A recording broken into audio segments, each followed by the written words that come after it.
Bonjour et bienvenue dans cette nouvelle partie de notre cours sur le développement des applications Android. Dans les parties précédentes, nous avons vu déjà comment sur les composants activité ou activity, nous pouvons être capables de créer des interfaces graphiques avec le cadre d'outils Jetpack Compose. Nous avons dit même dans la partie sur la gestion d'état de l'interface graphique qu'une UI, c'est qu'on voit s'afficher à l'écran, et la représentation de l'état actuel du UI. Nous avons vu que le UI peut prendre plusieurs états selon que les données à afficher changent. La moindre modification des données à afficher correspond ainsi à la transition d'un état du UI à l'autre état. Et remarquez, derrière chaque modification de l'état du UI, il y a une certaine opération qui doit être effectuée, qui déclenche cette modification. Ces opérations peuvent être pour la logique métier, c'est-à-dire les opérations ayant vraiment trait avec le domaine d'application de la solution que vous implémentez. Par exemple, si vous créez une application qui gère les tâches quotidiennes d'un utilisateur, les opérations comme ajouter une tâche, supprimer une tâche, la clôturer, la modifier, font partie des opérations de la logique métier de votre application. En plus des opérations pour la logique métier, certaines opérations peuvent aussi être effectuées, pas pour les fins de la logique métier, mais juste pour gérer les comportements du UI. Par exemple, définir la logique pour faire la navigation d'une interface à une autre, la logique pour afficher un menu de navigation, la logique pour afficher un toast et bien d'autres encore. Dans cette vidéo, nous allons voir comment il faut gérer tout cela d'une manière efficace avec les composants ViewModel, qui est un composant qui permet de créer des applications Android très robustes depuis la gestion de l'état du UI jusqu'aux opérations de la logique métier ou encore de la logique du UI. Au fait, un ViewModel est une classe qui expose l'état au niveau du UI et encapsule la logique métier associée pour survivre même après la modification de configuration. Lorsque vous travaillez avec les composants de l'application Android sur lesquels on construit l'interface graphique, l'activité ou l'activity, celui-ci est doté d'un cycle de vie qui ne lui permet pas de résister aux modifications de configuration. Lorsqu'on lance une activité par exemple, la première fonction callback du cycle de vie d'une activité qui s'exécute, c'est la fonction onCreate. Puis, on start jusqu'à la fonction onResume lorsque l'application est en cours d'utilisation. Lorsqu'il y a un changement de configuration, par exemple la rotation du téléphone, les fonctions callback du cycle de vie d'une activité qui s'exécute sont onPause d'abord, puis onStop, puis onDestroy pour détruire l'activité, pour qu'ensuite le système d'exploitation Android appelle de nouveau la suite des fonctions callback onCreate, onStart, puis encore onResume pour que l'application soit encore en cours d'utilisation. Avec ici une nouvelle configuration, la nouvelle orientation soit en paysage. Avec cette situation, lorsqu'on définit la logique métier dans l'activité, par exemple ici à la création de l'activité dans la fonction callback onCreate, cela ne survivra pas lorsqu'il résulte un changement de configuration. Je vais illustrer cela dans Android Studio. À ce niveau, je vais créer une fonction composable, composable, que je vais nommer ici fan myScreen. Directement, là-dedans, je vais appeler la fonction composable box. Paramètre modifié, au fait, ça va contenir tout l'écran en appelant ici la fonction fillMaxSize. À l'intérieur, je vais appeler la fonction composable text. Bon, disons que la fonction myScreen aura un paramètre texte à afficher. Ça sera un nom par exemple d'une personne. Et là, je vais mettre name du type string. Et c'est ce que je serai en train d'afficher dans cette fonction composable. Bien, font size, je vais mettre à 15 sp. Les paramètres modifiés, au fait, je vais les centrer en appelant ici la méthode aligne. Et là, je vais passer à alignment.center. Cool. Là, je viens de définir les UI de notre application. Je vais appeler cette fonction ici. Mais ici, j'ai besoin du nom à afficher. Cela entre déjà en jeu dans la logique métier de notre application. Parce que là, nous voulons récupérer le nom à afficher. Supposons que nous avons une liste de personnes et qu'à l'exécution de notre application, nous souhaitons afficher le nom d'une personne aléatoire. Bon, je vais au niveau de la fonction callback. onCreate, une fonction du cycle de vie d'une activité, créer une liste ici par val liste persons qui est égal, directement je vais l'initialiser par list of. Et là, le premier élément sera Alain, le deuxième, ça sera Amani, le troisième élément, ça sera Louis. L'élément suivant, je vais mettre Tacite. Et enfin, je vais mettre Yannick comme dernier élément. Disons que cette collection est ma base de données. Alors, ma logique métier consiste à récupérer un nom aléatoire de cette liste, de cette collection. Toujours dans la fonction callback onCreate, je vais créer une variable ici que je vais nommer val random person et y affecter la valeur me retournée par à la collection list persons. Je vais appeler la fonction random qui retourne un élément aléatoire de la liste. Cool. Alors, c'est la valeur de cette variable que je serai alors en train de passer comme argument de notre fonction composable myScreen. Vous pouvez remarquer que dans l'activité, je définis en même temps le UI à ce niveau et en plus de ça, je définis aussi même la logique métier à ce niveau. Bon, je vais exécuter l'application pour voir ce que ça va donner.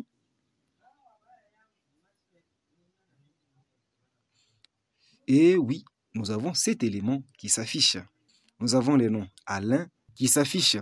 Mais remarquez une chose très chère développeur, lorsque je change la configuration du système Android, ici par exemple, je vais faire la rotation. Là, vous devez d'abord activer la détection de la rotation. En tout cas, pour moi, c'est déjà activé, comme vous pouvez le remarquer. Lorsque je fais la rotation, comme vous pouvez le remarquer, nous avons un autre nom qui s'affiche. L'application génère un autre nom. En tout cas, ce n'est pas ça l'expérience que nous voulons de notre application. Nous avons fait la rotation, pas pour générer un nouveau nom, mais plutôt juste pour faire la rotation. En tout cas, juste ça. Sans doute, ce comportement devrait se manifester. Parce que remarquez ici, lorsqu'on présentait le cycle de vie d'une activité, après chaque changement de configuration du système Android, l'activité est détruite et recréée de nouveau.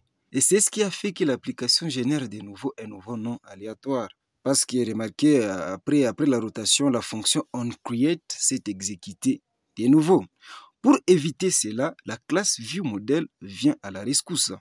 En fait, le ViewModel a un cycle de vie plus long qu'une activité, ou encore un fragment pour ne citer que cela. En tout cas, bien qu'il peut y avoir un changement de configuration de l'appareil, la portée du ViewModel reste active pendant toute cette phase. De la création de l'activité en passant par les différents changements de configuration, ça reste toujours actif. La fonction onCreate, comme toutes les autres du cycle de vie d'une activité, peuvent s'exécuter autant de fois, le ViewModel restant toujours actif jusqu'à ce que l'activité soit complètement terminée et disparue de l'écran. Dans Android Studio, je vais créer un fichier, toujours ici, que je vais nommer main ViewModel. C'est une classe ordinaire, en tout cas une classe ordinaire. Ça va hériter à la classe ViewModel, comme suit. Cool. C'est alors dans cette classe, le ViewModel, où je vais définir alors la logique métier de notre application. Question de permettre à la logique métier de notre application, ici récupérer le nom d'une personne aléatoire de la liste, laquelle logique, nous voulons que ça survive au changement de configuration de l'application. Je vais prendre ce code depuis main activity et le coller dans main ViewModel à ce niveau. Pour la liste, ça peut être private parce que tout ce que je vais avoir besoin à la partie des éléments UI, c'est juste les noms aléatoires. Ceci. Alors, dans main activity, je dois avoir une instance de la classe ViewModel que je viens de créer. Remarquez, l'API que nous utilisons pour créer les éléments de l'interface graphique dans notre activité, c'est Jetpack Compose. C'est le cadre d'outils Jetpack Compose qui utilise des fonctions composables pour créer ces éléments. Normalement, le ViewModel est utilisé pour servir des inputs ou des données aux éléments de l'interface graphique. D'où, selon les bonnes pratiques, le ViewModel doit être une instance de la fonction composable au niveau le plus haut possible. Question de les rendre accessibles à toutes les autres fonctions composables. Enfin, en fait, c'est la fameuse stratégie de state housing. Alors ici, au niveau de la fonction MyScreen, la fonction composable racine, se trouvant vraiment au plus haut niveau de toutes les autres fonctions, je vais y déclarer un paramètre que je vais nommer ViewModel. Ça sera du type main_ViewModel, la classe que nous venons de créer, que je vais directement initialiser. En fait, Jetpack Compose propose une librairie, LiveCycle ViewModel Compose, qui propose une fonction qui permet d'initialiser les paramètres du type ViewModel d'une fonction composable d'une manière très concise. Dans build.gradle, au niveau du module, je vais ajouter ici implementation comme suit. Et là, c'est tiré du package Android X. En fait, là, c'est LiveCycle. Là, je vais choisir LiveCycle View Model Compose Cool. Je vais ensuite synchroniser les projets. Cool. Alors, dans Main Activity, juste ici, je vais initialiser ces paramètres en appelant juste la fonction ViewModel comme suit. Cool. En fait, cette fonction est disponible dans la dépendance qu'on vient d'importer. C'est cool. Déjà ici, nous avons une instance de la classe main_ViewModel. Alors, à ce niveau, je vais appeler à l'instance ViewModel random person. Bon, je vais exécuter l'application. Ça y est. Remarquez alors, je vais faire la rotation de l'écran. Malgré que la configuration est changée, l'application n'exécute plus la logique métier de notre application qui consiste à récupérer d'une manière aléatoire les noms d'une personne de la liste. En tout cas, c'est ça la bonne expérience utilisateur. En plus de gérer les business logiques ou la logique métier, le ViewModel peut aussi jouer le rôle du gestionnaire d'état du UI. Dans la partie sur la gestion d'état du UI, nous avons vu que Jetpack Compose, pour mettre à jour les éléments du UI, constate d'abord si les données dans les fonctions composables du type immutable state ont été modifiées. Si c'est modifié, Compose fait la recomposition du UI, c'est-à-dire le compilateur de Jetpack Compose réexécute de nouveau automatiquement les fonctions composables dont les valeurs ont été mises à jour pour transiter d'un état à l'autre.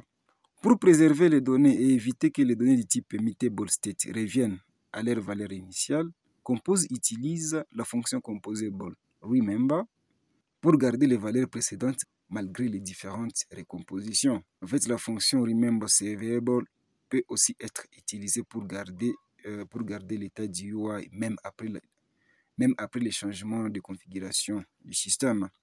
Bien, pour illustrer cela, disons que je souhaite créer une application, toujours dans ce contexte, mais qui permet alors de cliquer sur un bouton puis récupérer aléatoirement un nom dans la liste. Ce que nous devons d'abord savoir seront les bonnes pratiques proposées par les ingénieurs de Google. Une application Android doit en général être constituée de deux couches. La couche UI et la couche données, dans laquelle on y implémente la logique métier de l'application. Pour implémenter notre application selon ces principes, nous devons d'abord comprendre ceci. La partie UI de notre application ici devra être constituée des éléments graphiques. Une zone de texte pour afficher les noms aléatoires, un bouton avec un texte qui marque aussi le nombre de fois que l'application a généré les noms.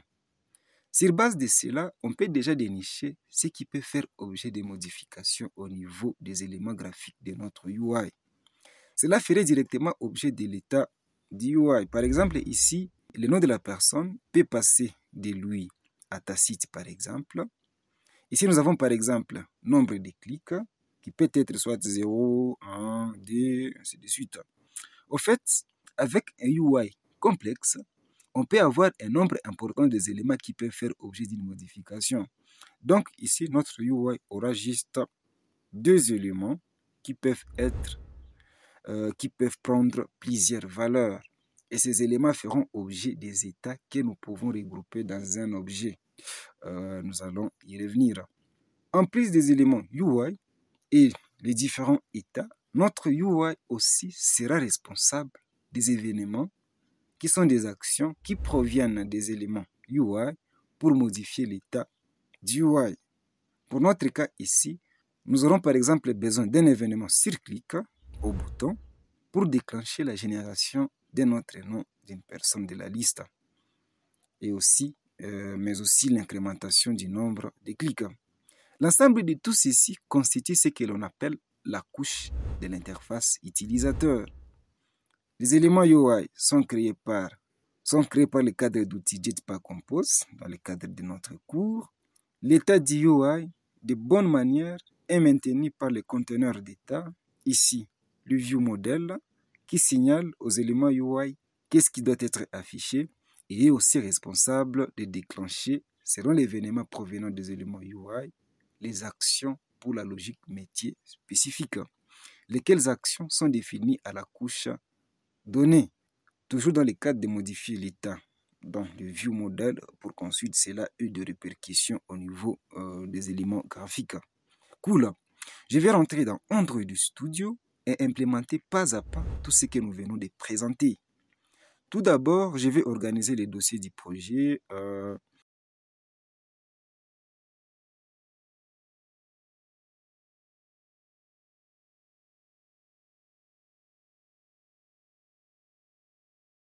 J'ai le package UI ici. Je vais y créer un fichier que je vais nommer MyScreen. C'est un fichier simple. Et juste ici, je vais copier cette fonction composable dans le fichier main activity. Question d'avoir un code source lisible. Bien, c'est cool. Ici, au lieu directement du texte, je vais appeler la fonction composable column. Modifier à modifier.fillMax width, juste pour l'ajuster à toute la largeur de l'écran. Aligne à alignment center, au fait pour centrer cette fonction composable au centre. Et les éléments à l'intérieur de cette fonction, la fonction colonne, je veux que ça soit aussi au centre.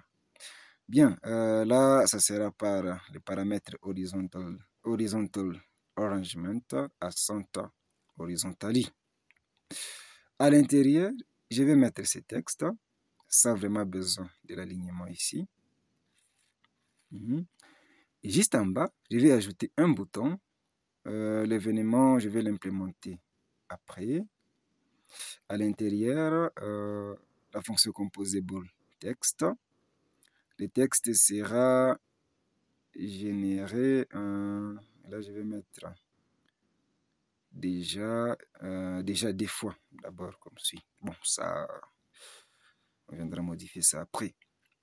Bon, je vais créer un autre fichier. Le nom sera UI state, toujours dans les packages UI state. Souvenez-vous, nous avons dit d'abord que le UI est bâti sur les composants de l'application Android Activité. Nous en avons ici, Main Activity. Le UI est composé des éléments graphiques. Nous les avons définis dans le fichier MyScreen. Le UI est constitué des états, lesquels états, de la bonne manière, est géré dans le conteneur d'état, les ViewModel. Nous avons déjà les ViewModel. Et pour avoir un code bien lisible, je vais créer un autre fichier toujours dans ce package. Le nom sera UIState. Au fait, ça sera une data class. Au fait, cette classe va juste encapsuler tous les états que va prendre notre application, notre screen ici, MyScreen. Nous aurons la propriété val current name du type string que je vais initialiser. Au fait, je vais d'abord mettre une chaîne de caractères vide. En tout cas, ce n'est pas ici, dans cette classe, que je vais avoir accès à la logique métier. En plus de ça, nous avons aussi besoin de la propriété val click number du type int que je vais initialiser à 0. C'est tout pour cette classe. Autre chose, je vais créer un autre fichier que je vais nommer UI event. Ceci sera cette fois-ci, ça sera un Silid class dont le nom est UI Event. En fait, nous avons aussi dit que le UI doit être aussi constitué de... Le UI est aussi constitué des événements, des actions qui sont exercées sur les éléments graphiques. Bon, cette classe, dans celle-ci, je vais créer une hiérarchie de classes qui vont hériter d'ici lead class. J'espère que vous connaissez c'est quoi une classe scellée ou un sealed class.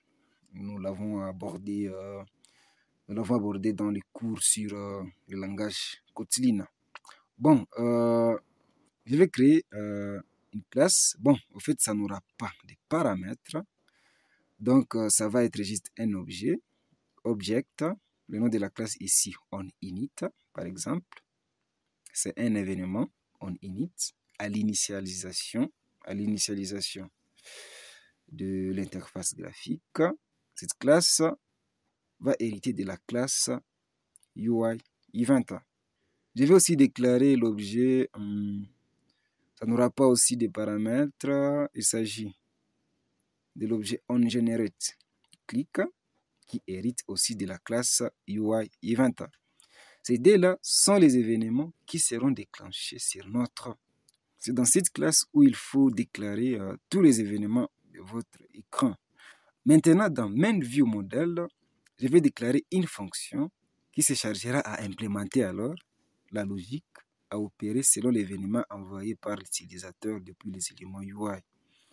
Ça sera fan on UI event.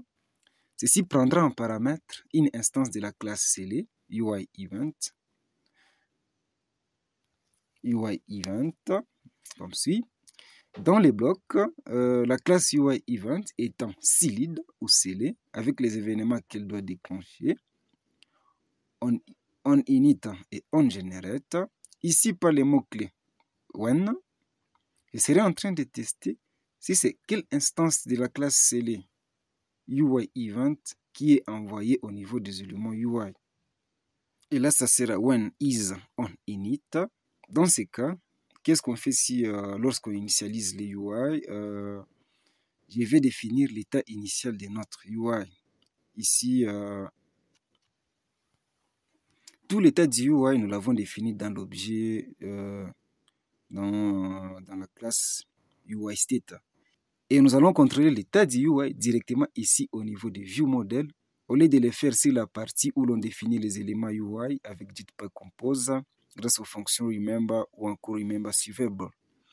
Pour ce faire, à ce niveau, comme j'ai regroupé tous les états de notre UI dans une seule classe, je vais donc créer une variable ici, val UI state, qui est une instance du type mutable state, des instances de la classe UI state, qui est directement égale à mutable state of d'une instance de la classe UI state comme suit.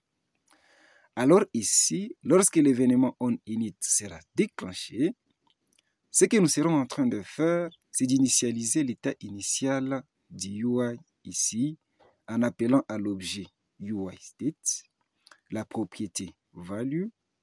Je vais l'initialiser avec une nouvelle instance de UIState et au paramètre currentName. Ça sera, bon, au niveau du ViewModel, nous avons le droit d'avoir accès à la logique métier de notre application.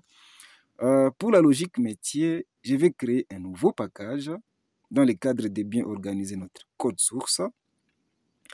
Ça sera le package data et dans lequel je vais créer un fichier dont le nom sera data source pour simuler la couche donnée de notre application.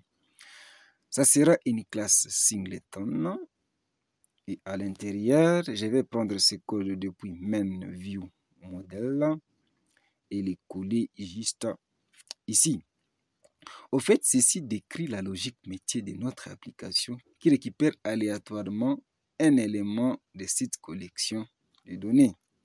Alors, à ce niveau du fichier MainViewModel, là où j'ai défini qu'est-ce qui se passera lorsque l'événement onInit se déclenchera, ici, rappelez-vous, on définit l'état initial de notre application. Current name, initialement, en fait, ça sera directement un nom aléatoire. Et donc, à l'objet data source, je vais appeler random person. Et click number, je vais l'initialiser à 0. Cool, en tout cas, c'est ça l'état initial de notre application. Lorsqu'on sera en train de lancer notre application, directement, nous voulons que notre application génère un nom aléatoire et que le nombre de clics soit à 0. Cool, en tout cas, c'est tout. Et quand il s'agira de l'événement onGenerateClick, ici, is onGenerateClick, là, qu'est-ce qu'on sera en train de faire? Ici, on fait presque la même chose. Je vais copier ceci à ce niveau. Mais le nombre de clics, en tout cas, ici, lorsque je clique, c'est vrai, je vais encore générer un nom aléatoire, mais le nombre de clics doit augmenter d'une unité. Ainsi, je vais incrémenter la valeur de l'état UI state.value, la propriété click number, que je serai en train d'ajouter une unité pour chaque clic comme suit. Bien, l'événement onInit, comme son nom l'indique, ça se déclenchera juste automatiquement lorsque l'application sera exécutée. Comme l'instance du viewModel sera instanciée directement à l'appel de la fonction composable myScreen dans le fichier mainActivity, à la fonction onCreate, dans mainViewModel, je vais appeler le bloc init pour définir le bloc de code qui sera exécuté à l'instanciation de la classe mainViewModel. Init, juste à ce niveau. Et là-dedans, je vais directement appeler la fonction onUIEvent. Et en paramètre, passer l'instance de la classe onInit. Cool. Ici, qu'est-ce qui se passera? Au fait, lorsque le système d'exploitation Android instanciera l'instance de la classe mainActivity, directement celle-ci fera appel à la fonction composable myScreen. Et la fonction composable myScreen prend en paramètre une instance de la classe mainViewModel. Et lorsque ce paramètre sera directement initialisé à ce niveau, directement cette fonction dans le bloc init s'exécutera. Et dans l'implémentation de cette fonction, on vérifie quelle instance, quel événement est envoyé. Et là, comme il s'agit de l'événement onInit, c'est ce bloc d'instruction pour initialiser notre UI qui sera exécuté. C'est génial. Là, on a fini vraiment avec le viewModel. Alors, dans le fichier myScreen, là où on définit les éléments du UI, nous avons déjà une instance de la classe mainViewModel. Je vais récupérer les states ou l'état au niveau très supérieur pour respecter le fameux principe du state housing. Question de les rendre accessibles dans toutes les autres fonctions composables enfin. Ici, val UIState qui est égal à viewModel.UIState. Cool. Au paramètre texte de cette fonction composable, je vais mettre UIState.value et appeler la propriété currentName. Tout comme ici, ça sera les signes $, et là je vais mettre UIState.value et là je vais appeler la propriété clickNumber. L'événement qui sera exécuté ici, je vais appeler à l'objet viewModel la méthode onUIEvent. Ici, ça va prendre comme paramètre l'objet de la classe onGenerateClick. Ceci permettra, lorsqu'on exécutera cette fonction du viewModel, le viewModel vérifiera s'il s'agit bien d'une instance de la classe onGenerateClick à ce niveau pour déclencher l'exécution de ces instructions relatives à cet événement. C'est vraiment du wow. En tout cas, nous sommes presque à la fin. Nous avons un code source très compréhensible au point que chaque chose que nous faisons prend vraiment du sens. Bon, je vais exécuter pour voir ce que ça va donner. Ça y est, nous avons à l'exécution un nom aléatoire qui s'est affiché. Et juste ici, c'est marqué que nous avons généré le nom 0 fois. Lorsque je clique sur le bouton, c'est le nombre de clics qui change, mais l'application ne génère pas vraiment le nom aléatoire de la liste. Ceci est un problème, en tout cas, ça ne change pas. Voyons voir dans Main View Model, là où on implémente la logique des événements. Ici, l'événement on generate click. Au paramètre current name de l'état de notre UI, nous avons fait appel à la propriété random person. En fait, c'est ça la raison. Le View Model a permis juste d'initialiser cette propriété de la couche donnée dans les fichiers data source in et une seule fois pendant toute la vie du View Model. Alors, pour ajouter la fonctionnalité pour changer les noms aléatoires, nous devons ajouter dans la logique métier ici une fonction. Parce qu'une fonction exécute une suite d'instructions. Juste en bas, je vais ajouter ici fan. Bon, notre fonction aura les mêmes noms avec la propriété. En tout cas, ce n'est pas un problème. Aussi longtemps que l'une est une simple variable et l'autre est une fonction. Random person qui va retourner aussi un nom aléatoire de la liste. Liste person.random comme suit. Cool.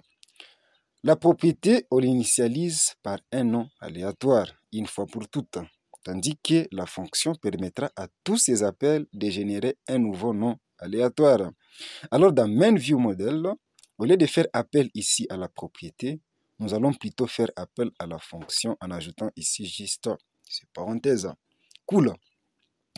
Je vais de nouveau exécuter l'application. Ça y est. Au lancement, nous avons ici l'élément dont la valeur est tacite qui s'affiche à l'écran. Je vais cliquer sur le bouton. Oh my, en fait, c'est toujours tacite qui s'affiche. Je vais essayer de nouveau. En tout cas, nous avons une liste avec juste 5 éléments. Il y a de fortes possibilités qu'un élément soit généré 2 ou 3 fois de suite. Je vais cliquer de nouveau. Cool, ça marche. Nous avons le nom lui qui s'affiche. En tout cas, ça marche bien comme vous pouvez le constater. C'est génial. Nous avons une application robuste avec un code source bien organisé, facile à comprendre, qui n'a pas vraiment besoin de beaucoup de documentation en termes de commentaires. Il suffit que vous soyez juste un développeur Android pour comprendre sans trop d'acrobatie que fait chaque ligne de code. Remarquez, l'application résiste même au changement de la configuration. Lorsque j'ai fait par exemple ici la rotation, en tout cas, il n'y a aucun effet. L'application garde son état. C'est vraiment fantastique. Et c'est tout pour cette partie très chère développeur. Nous espérons que le contenu vous a été très bénéfique. Rendez-vous donc à la dernière partie de notre cours sur le développement des applications Android où nous allons voir la notion sur la navigation. Du reste, portez-vous bien. À la prochaine.